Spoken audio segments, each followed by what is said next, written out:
On today's Locked On Jayhawks, we're previewing Kansas at Indiana, KU's first true road game of the year. You are Locked On Jayhawks, your daily podcast on the Kansas Jayhawks, part of the Locked On Podcast Network, your team every day.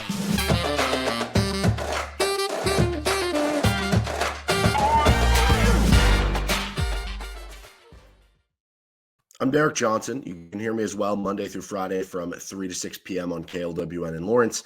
Thanks for making Locked On Jayhawks your first listen every day.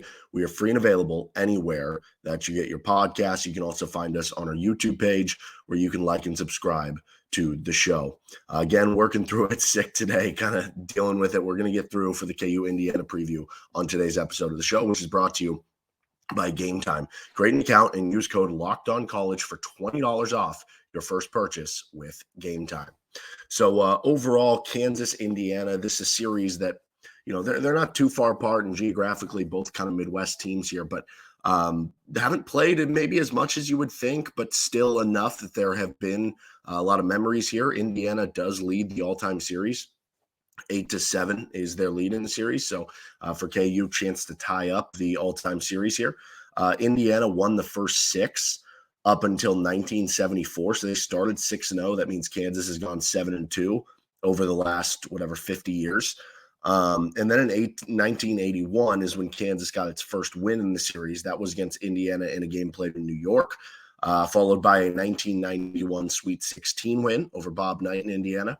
Then they won in 1992 in a non-con win in Indianapolis. For I think a lot of fans, the 1993 Elite Eight game is one. Like the 91 Elite Eight game and the 93 Elite Eight game, for a generation of fans who grew up on that or who were watching that, like those are two of their favorite, Elite Eight games in Kansas history. So if you're a little bit younger and you don't know of those, I would highly recommend going back and looking back at the 93 Elite Eight game over a good Indiana team that KU was able to get through. And obviously then that very next December, because the 93 Elite Eight was in March, that next December, so the 93-94 season, you played them again in non-con in December, and Kansas won 86-83 in overtime. Jacques Vaughn hits the game-winning shot, and as legend has it, when the clock went off and the buzzer went off, nobody could hear it because it was so loud in there. That is one of the loudest that Allen Fieldhouse has ever been. And I guess the kind of equivalent to that would be like the UConn game this year. You had a really big non-con game where it was very loud. Fans were really into it. You win a close game late. Indiana then won in 1994 in the non-con. KU won in KC in 95, and they didn't meet again until 2016, which was that Honolulu game where a bunch of people fouled out for Kansas, and Tyler Self ended up coming in the end, and they lost in overtime and then beat Duke on the Frank Mason shot the next game. And then last year, Kansas mashed them in Lawrence 84-62. So as far as storylines into this one, Hunter Dickinson back in a Big Ten arena. He is 2-3 all-time against Indiana, but he is 2-1 playing at Indiana. So has a winning record there at Assembly Hall. In those 5 games, though, against Indiana, he's averaged 18.6 points per game, 61% from the floor, 8.4 rebounds, 2 assists, and 2 blocks per game. And that was even having to go up against Trace Jackson Davis, who was an All-American big man for Indiana. Now, they might have an All-American big man this year, too. We'll get to that in a moment. But this is your first road game, too. That's a big storyline. How are you going to do on the road? You've played away from home, played in the Champions Classic, you played in the Maui Invitational, but now you're going on the road for the first time where the entire environment basically is going to be screaming at you. How are you going to handle that? Last year, you handled it well. I think your first true road game last year was at Missouri. Knocked the socks off them, right? Can you do that again in this one? It's also your last true road game until January 10th. You're going to play at the T-Mobile Center against Wichita State, but the Yale game and your first conference game or so are at home. So your last true road game until January 10th, almost a month between that. And by percentage chance on KenPom, this is actually KU's lowest percentage chance to win. It's still, well in favor of KU, but until January 13th. So you look at it right now, and Kansas on KenPom is listed as a 71% chance to win over Indiana. You go to the Oklahoma game on January 13th against Oklahoma, who's been really good this year. That one goes 66%. So one of your more losable games here over the next month. How does KU look after a week off is going to be an interesting storyline. Does it help in two ways? Does it help the guys who are playing boatloads of minutes? The Dajuan Harrises, the Hunter Dickinsons, the KJ Adams, the Kevin McCullers, who are playing 35, even in the case of Dajuan, 40, minutes per game. Does it help them get rested? We saw that last year. I mean, you could argue that KU, like the best they looked at any point through the season last year, was the stretch where they blew out Missouri and Indiana. And I think both games they had off a week rest. It makes sense if you have a shorter rotation, right? So maybe those guys are more rested. And how does that help in a game like this for KU? What about the young guys, though, too? Because if you have more time in between games, that means you have more practice between games. More practice between games means an opportunity to develop young players. Does that mean that, we're going to see some of the young guys look a little bit more comfortable, because you're going to have a lot of practices here in the next couple of weeks, too. This isn't just for this week. Then it's a 1 week next week, or 1 game week next week. Then it's, 1 game week, another week after that. So, does it help some of the young guys in continuing to develop? Now, as far as the Indiana scouting report, IU is 7-2 on the season. Their losses, they had a 20-point loss on a neutral Florida UConn, who you beat. You did beat them at home, 28-point loss on neutral court to Auburn. They do have 2 wins versus top 100 opponents. They were at home in a game against Maryland that they beat by 12. Maryland is a team who was picked like 3rd in the Big Ten, but they just cannot hit threes early this season, but pretty good win there. And then at Michigan, who's actually in the top 50 right now in KenPom, they beat them on the road by 3. So a couple of impressive wins there. As far as the personnel, Gabe Cupps is more of a shooter and ball-moving point guard. Xavier Johnson and Trey Galloway are kind of the main 1 and 2 men, with Johnson most notable at 10.5 points per game. I mean, he's shooting selectively on 3, 5 of.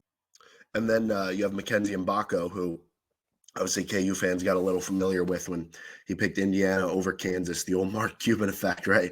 Putting up 8.5 points per game, about 3.5 rebounds, only shooting 41% from the floor, 20% from 3. So he has struggled a little bit early this season. I know some of the NBA scouts have kind of dinged him for getting lost on the defensive side of the ball. But he's mostly playing the 3 right now at 6'8". So I think more realistically, he's probably better suited to play the 4, but because Indiana has a lot of size, he kind of has to play the 3. And honestly, if he would have come to Kansas, it might have been the same thing for him. So, but certainly a very talented player that could go off in any moment. And then the 2 leading scores for them and where their bread is kind of buttered is down low. It's their 4 and 5 men. Ke'lel Ware is a 7-foot center. He was a 5-star recruit, came to Oregon, transferred to Indiana for this year. He's averaging almost 17 points per game, over 9 rebounds, 1.5 blocks per game. He's shooting 60% from the floor. He's also 6 of 12 from 3-point range. He looks like an NBA player right now. He looks like a potential All-American, really good player. Malik Renault is a 6'9", 233-pound power forward. You don't get a lot of teams. I mean, most teams, if they have a 6'9", 233-pound big, he'll just play center for them. They're playing him at the 4, and he's almost getting 15 points, 5 rebounds, 3 assists, a good passer on 58% shooting.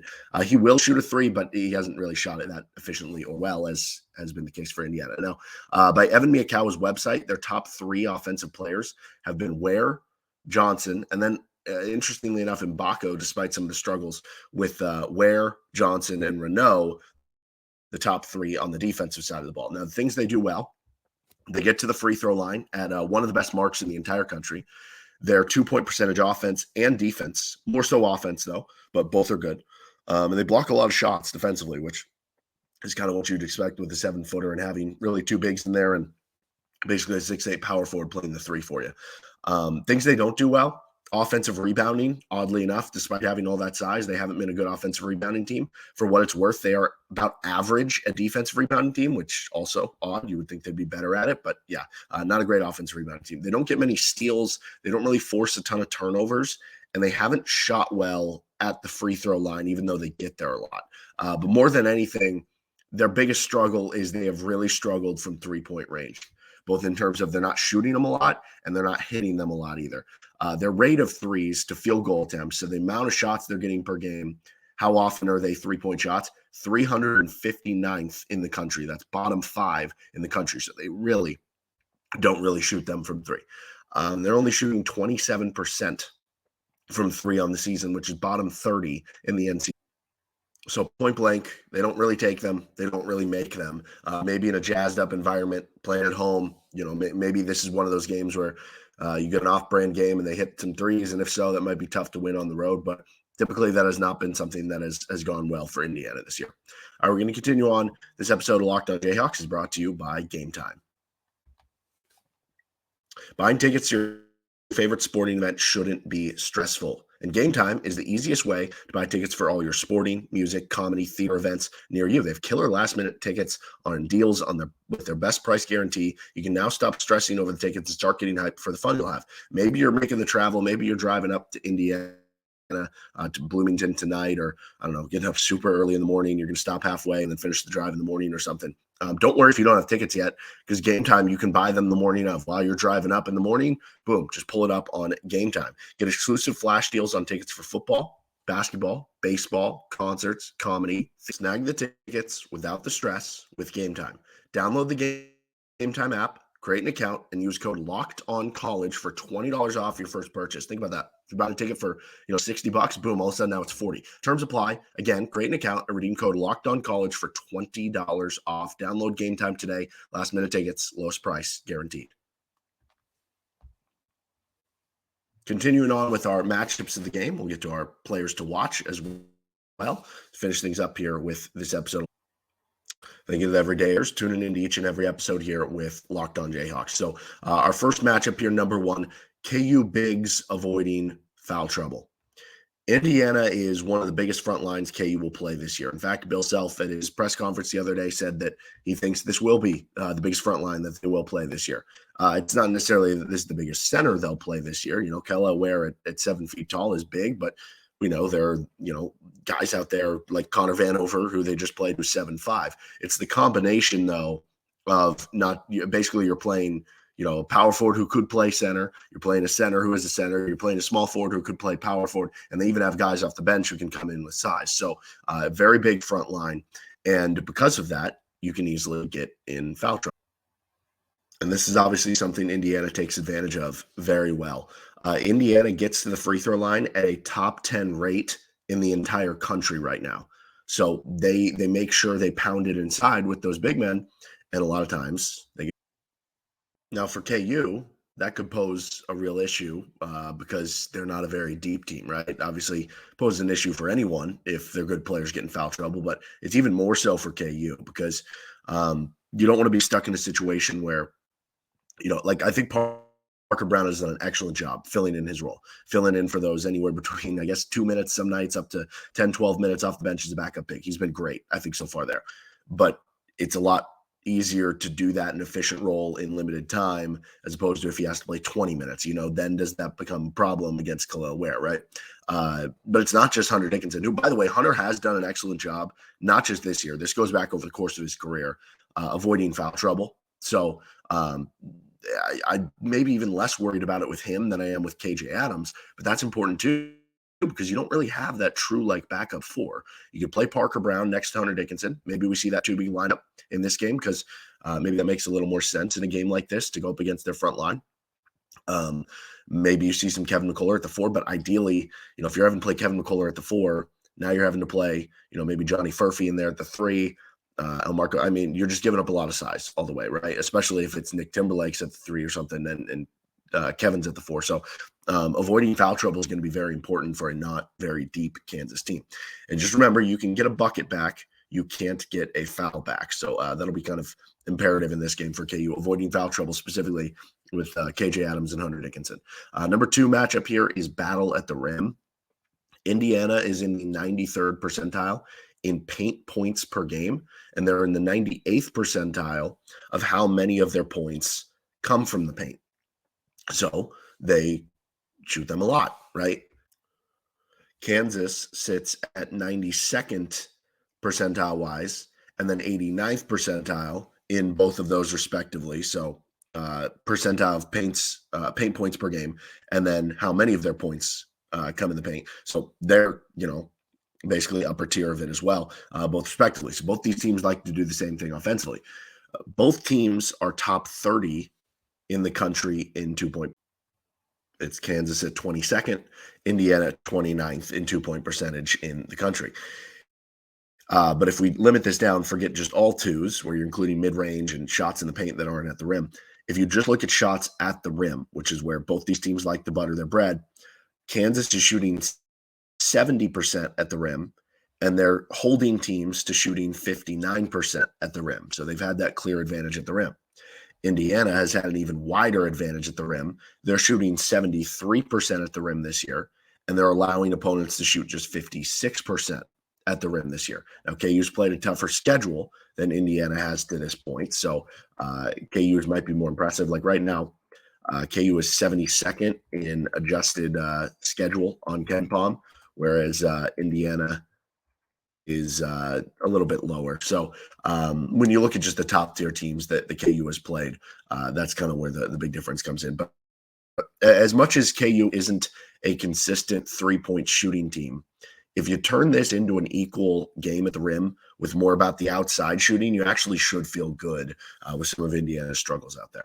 Number 3 matchup here, Kansas forcing turnovers and getting out and running. Indiana has had some turnover issues at times this year. They rank in the 39th percentile in turnover percentage. Which KU are we going to get in forcing them? We've seen, despite KU being, top 20 in the country last year in steal rate defensively and causing Indiana some issues there a season ago, we haven't seen them do it as much this year. We've seen a few games where it's been the case, and they have the personnel to do it, but it hasn't always been the case. Which are we going to get in this game? Indiana is closer to being a fast team than they are a slow one, but they're not quite fast either when you look at tempo rating. And in transition points, KU is averaging 12.5 transition points per game. That is amongst the top 20% of teams in the country, compared to Indiana, which is averaging just 8.5 points in transition per game, which is in the 41st percentile. So much different there. KU's in the 81st percentile. They're in the 41st in points off turnovers or points in transition, excuse me. So getting turnovers can speed things up and lead to more of this advantage, lead to more points in transition and a speed game. And beyond that, you know what the best way is to avoid having to score over a ton of length and size in the half court? Beat them down the court. So that'll be imperative for Kansas in this game. Our player matchup to watch is Hunter Dickinson versus Kel'el Ware. One thing to note, Ware against top 100 KenPom teams is only 7 of 21 from 2-point range this year. So maybe if you get him on a center who is more to his liking of size, maybe he'll struggle a little bit more. I don't know. That could just be a small sample thing because I know he did much better at it last year at Oregon. So that'll be something to watch in this one with the bigger size there. But Ware's been phenomenal, and he can stretch it out a bit. Hunter Dickinson's been phenomenal. He can stretch it out a bit. So should be a really fun matchup, and those are the best players on both teams, and they're going right up at it on each other on both ends of the floor. We're going to continue on with our players to watch with this episode of Locked On Jayhawks, brought to you by PrizePicks. This episode of the show is brought to you by PrizePicks, which is the most fun you can have winning your money up to 25 times this football season, basketball season. You just select 2 or more players up to 6, pick more or less on their projected stats, and then you place your entry. So with PrizePicks right now, they're doing this like ghouls and goblins things. And so they have players either below or above what their normal projections are, and that can mess with your payouts. They do Flex Fridays where you can get, some of your money back. They do boosted stuff on Fridays too, where you can get even more winnings if you go 6 for 6 on some of your picks, and you can cross pick different games in NFL and college football, college basketball. Go to prizepicks.com/lockedoncollege and use code lockedoncollege for a first deposit match up to $100. That is prizepicks.com/lockedoncollege with code lockedoncollege for a first deposit match up to $100. PrizePicks, daily fantasy sports made easy. Thanks for sticking with it today here on Locked On Jayhawks. Don't forget, you can check out anything you missed this past week with our show. We had KU football transfer targets episode. We had some basketball content, all sorts of stuff earlier this week. You can find it anywhere you get your podcasts. And thanks for sticking with me today. I've been dealing with it sick, obviously, and I know that. And I've had to keep pausing this recording so I can blow my nose and cough. So apologies for the choppiness too. Anyway, players to watch in this one. Elmarko Jackson is very interesting to me in this game. Like I said earlier, with the extra time off, does that make him feel a little bit more comfortable? But keep in mind, this is Elmarko's first true road game. And when you talk about that having an effect on players, you would think that's going to have the biggest effect on young players, like freshmen, like Elmarko. Does that mean he has a bad game here? Because I think we've seen over the last 3 games, he's shown a lot of positive signs. I mean, UConn game, he plays over 30 minutes, and he had an 11-point game last game. Like, can he continue to take, even if there's small steps moving forward? When you look at the Indiana 2 guard, a lot of time they'll play Trey Galloway there. And he has a defensive BPR of 0.71 per Evan Miyakawa's site, which is not one of their better defenders. Out of reference for KU, Johnny Furphy has a 1.17 defensive BPR, and Nick Timberlake is a negative 0.38. So when you're talking about Trey Galloway's defense, it's kind of somewhere between Johnny Furphy and Nick Timberlake. So, maybe Elmarko can take advantage a bit of that if he can deal with some of the limelight, so to speak. The other big one here is Dajuan Harris. Xavier Johnson is a good defender on that end of the floor, so that makes it tough there. When Cup is in the game, he's actually kind of struggled defensively, so maybe Dajuan can take advantage of when he's in the game. But I go back to last year, and this goes back to the idea that you just need Dajuan to be at least a little aggressive or know when to hit the gas on the gas pedal, and a lot of times he's shown that. Feels like this year we haven't seen it as often, but last year was a perfect example. Was this Indiana game? KU has the great start.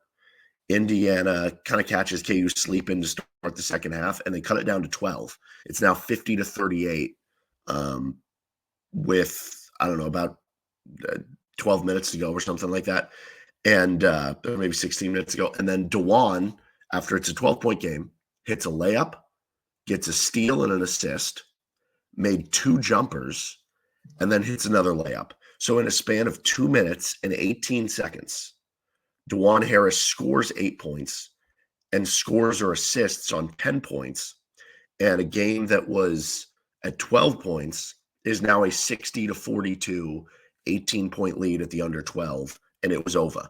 So he has to pick and choose his spots and be aggressive once again, but you need him to be aggressive at certain spots if you want to win this game.